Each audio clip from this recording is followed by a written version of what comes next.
முத்து ஒரு விவசாயி. தன் மனைவி குழந்தைகளோட ஒரு கிராமத்துல இருந்து வந்தான். மழை சரியா பெய்யாததுனால விவசாயம் செய்ய முடியல. அதனால பசியும் பட்னியுமாவே அவங்க வாழ்ந்துட்டு இருந்தாங்க. அப்படி இருக்கும்போது அவன் மனைவி ஒரு நாள், நம்ம கிட்ட இருக்கிற மாடு எல்லாமே செத்து போச்சு, இந்த ஒரு மாடு தான் இருக்கு, இந்த மாட்டை இன்னைக்கு நீங்க வித்துட்டு வந்தாதான் சாப்பாடு அப்படின்னு சொல்லி அழ ஆரம்பிச்சிட்டா.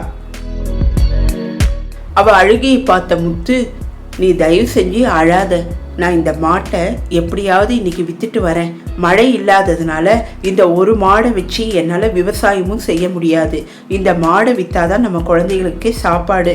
அதனால நான் இதை மார்க்கெட்டுக்கு எடுத்துகிட்டு போய் வித்துட்டு வரேன் அப்படின்னு சொல்லி அந்த மாட்டை தன்னோட கூட்டிட்டு மார்க்கெட்டுக்கு கிளம்ப தயாரானான். சரி, முத்துவும் பணத்தோட வருவான்னு அவன் மனைவி எதிர்பார்த்து காத்துட்டு இருந்தா. அப்படி இருக்கும்போது வழியில ஒரு குள்ள மனிதன், முத்து எங்க போற அப்படின்னு கேட்கவே முத்துவுக்கு ஒரே ஆச்சரியம். என் பெயர் உனக்கு எப்படி தெரியும் அப்படின்னு கேட்க, உன்னை பத்தி எல்லாமே எனக்கு தெரியும், உங்ககிட்ட இருக்கிற பசுமாட்டை என்கிட்ட கொடு, அதுக்கு பதிலாக இந்த பாட்டிலை வச்சுக்கோ அப்படின்னு ஒரு பாட்டிலை கொடுத்தான்.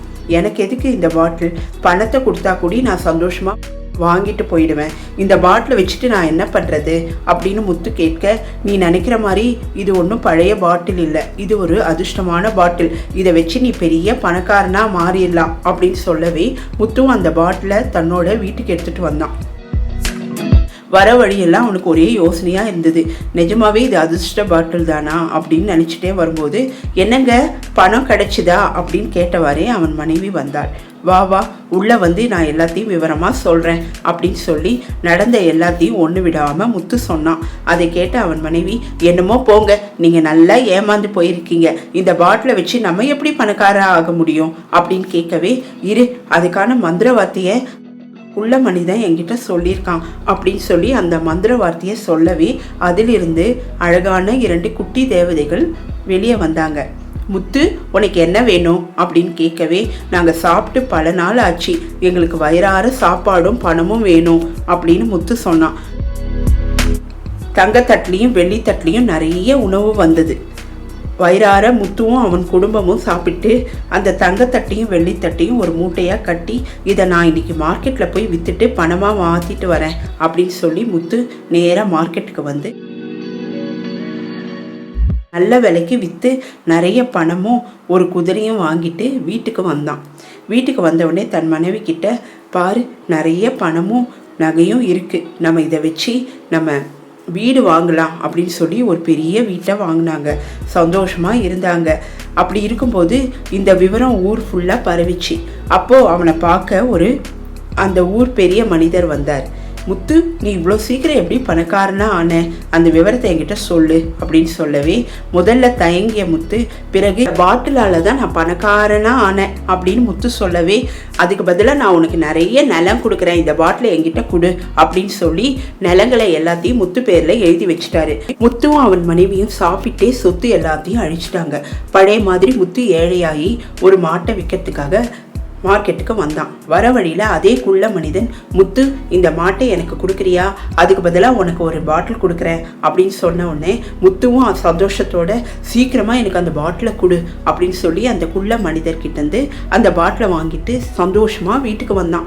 வீட்டுக்கு வந்து தன் மனைவி கிட்ட, நம்ம பழைய மாதிரியே பணக்காரங்களாக ஆயிடலாம், இனிமேல் இந்த பாட்டிலை நம்ம வேறு யாருக்குமே கொடுக்க வேண்டாம், நம்மளே வச்சுக்கலாம், ஒரு தடவை அனுபவப்பட்டோம் இல்லை, இனிமேல் இந்த பாட்டிலை நம்மளே வச்சுக்கலாம் அப்படின்னு சொல்லி மந்திர சொல்ல ஆரம்பிச்சான்.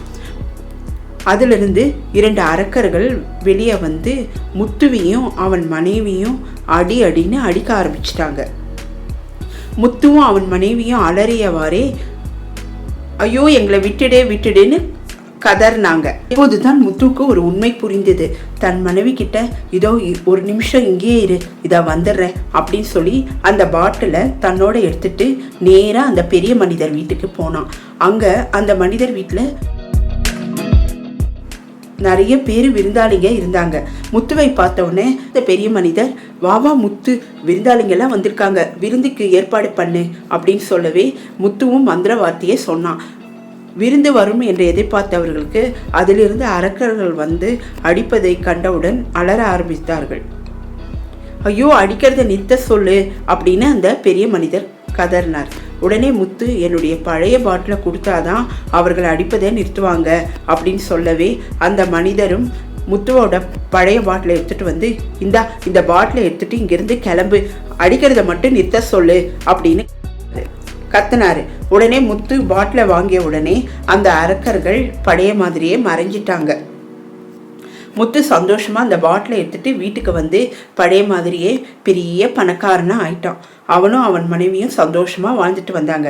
இந்த கதையிலேருந்து நமக்கு என்ன தெரியுதுன்னா, அதிர்ஷ்டம் ஒரு தடவை தான் வரும். அது வரும்போது நல்லபடியா அதை பயன்படுத்திக்கணும். இந்த வீடியோவை லைக் பண்ணுங்க, மறக்காம சேனலை சப்ஸ்கிரைப் பண்ணுங்க. பாய்.